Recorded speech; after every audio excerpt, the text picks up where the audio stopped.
नमस्कार. आज आपण खमंग चकली भाजणीचं पीठ बनवून घेणार आहोत. खूप साध्या आणि सोप्या पद्धतीने प्रमाण सांगितलेलं आहे आणि ते देखील 1.5 किलोच्या प्रमाणामध्ये. कुठेही हे चकलीचं जे पीठ आहे ते चुकणार नाही आणि यापासून चकल्या ज्या बनणार आहेत ना, त्या मस्तपैकी कुरकुरीत आणि कमी तेल पिणाऱ्या म्हणजे कमी तेलकट बनणार आहेत. तर इथे मी रेशनचे तांदूळ स्वच्छ निवडून घेतले आहेत आणि रेशनचे तांदूळ आपल्याला त्याचं प्रमाण म्हणजे 4 ग्लास रेशनचे भरून असे तांदूळ घ्यायचे आहेत. म्हणजेच 1 ग्लास 250 ग्रॅम तसे 4 ग्लास म्हणजे 1 किलो इथे मी रेशनचे तांदूळ घेतलेलं आहे. आजचं चकली भाजणीचं पिठाचं प्रमाण हे 1.5 किलोच्या प्रमाणामध्ये असणार आहे. या पिठामध्ये म्हणजे ही भाजणी बनवत असताना कुठेही आपण पोहे किंवा साबुदाणा किंवा फुटाण्याची डाळ आपण अजिबातच वापरणार नाहीयेत. फक्त तांदूळ आणि 3 प्रकारच्या डाळी वापरून खमंग भाजणीचं पीठ बनवून घेणार आहोत आणि या भाजणीच्या पिठापासून जी चकली बनते ना, तर त्या चकलीच्या चवीला कोणत्याच चकलीची चव येणार नाही, अशी ही भन्नाट चकली बनून तयार होते. रेशनचे तांदूळ दोनदा मी स्वच्छ पाण्याने धुवून घेतले. 1 किलो तांदूळ आहेत हे आणि धुवून घेतल्यानंतर आपल्याला एका स्वच्छ कॉटनच्या कपड्यावरती हे घालून घ्यायचे आणि हे तांदूळ व्यवस्थित आपण पसरवून घेऊया. आता हे तांदूळ पसरवून घेऊन आपल्याला पंख्याखाली सुकवून घ्यायचे आहेत. आता हे तांदूळ मी धुवून घेतलेले आहेत, पसरवून घेतलेले आहेत. आता इथे मी डाळी धुवून घेणार आहे. ज्या ग्लासाने आपण 4 ग्लास तांदूळ घेतले होते, त्याच ग्लासाने 1 ग्लास भरून चण्याची डाळ घेतलेली आहे. त्याच प्रकारे अर्धा ग्लास इथे आपल्याला मूग डाळ घ्यायची आहे आणि त्याच प्रमाणामध्ये अर्धा ग्लास इथे आपल्याला उडीद डाळ घ्यायची आहे. तर अर्धा ग्लास मूग डाळ आणि उडीद डाळ घेतलेली आहे आणि 1 ग्लास भरून चण्याची डाळ घेतलेली. तीनही डाळी दोनदा मी धुवून घेतलेल्या आहेत आणि याच कॉटनच्या कपड्यावरती या डाळी देखील व्यवस्थित पसरवून घ्यायच्या आहेत.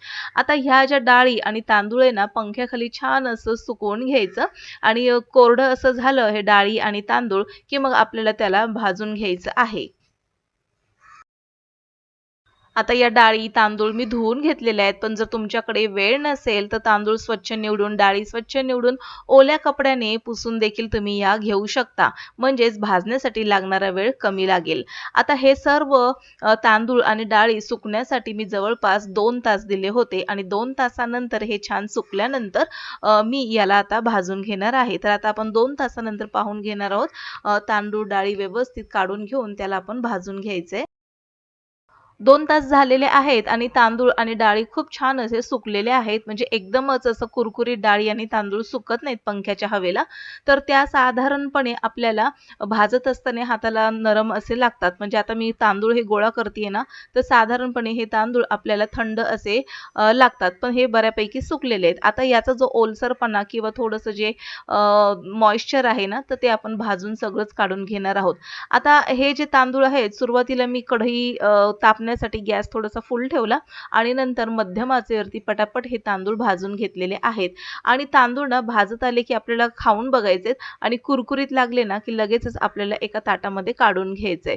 तर अशा प्रकारे मध्यम आचेवरती सतत हे तांदूळ ढवळत राहायचे, मिक्स करत राहायचे. म्हणजे काय होईल, सगळे तांदूळ एकसारख्या प्रमाणामध्ये भाजले जातील. आता हे बऱ्यापैकी भाजत चाललेले आहेत. आता याला मी काढून घेते आणि शिल्लक राहिलेले जे तांदूळ आहेत ना, ते देखील मी या कढईमध्ये घातलेले आहेत आणि ते देखील अशाच पद्धतीने भाजून घेते. डाळ आणि तांदूळ भाजण्यासाठी आपल्याला घाई करायची नाही. फुल आचेवरती म्हणजेच मोठ्या आचेवरती आपल्याला हे भाजून घ्यायचं नाही. तर मध्यम आचेवरतीच व्यवस्थित याला भाजून घ्यायचं. आता हे तांदूळ भाजून झाल्यानंतर मी एका परातीमध्ये काढलेलं आहे. म्हणजे बाकीचे जिन्नस भाजेपर्यंत हे जे तांदूळ आहेत थोडेफार थंड होतील. आता यामध्ये मी उडीद डाळ घालून घेतलेली आहे आणि त्याला देखील मध्यम आचेवरती भाजून घेते.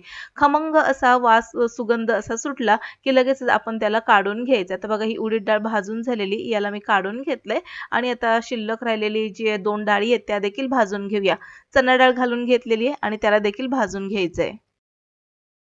मोठ्या आचेवरती आपण भाजण्याचा प्रयत्न केला तर डाळ किंवा तांदूळ हे काळे पडण्याची शक्यता आहे आणि आतून साधारणपणे कच्चं राहण्याची शक्यता असते. त्यामुळे आपल्याला काय करायचं, मध्यम आचेवरतीच हे सगळे जिन्नस भाजून घ्यायचे.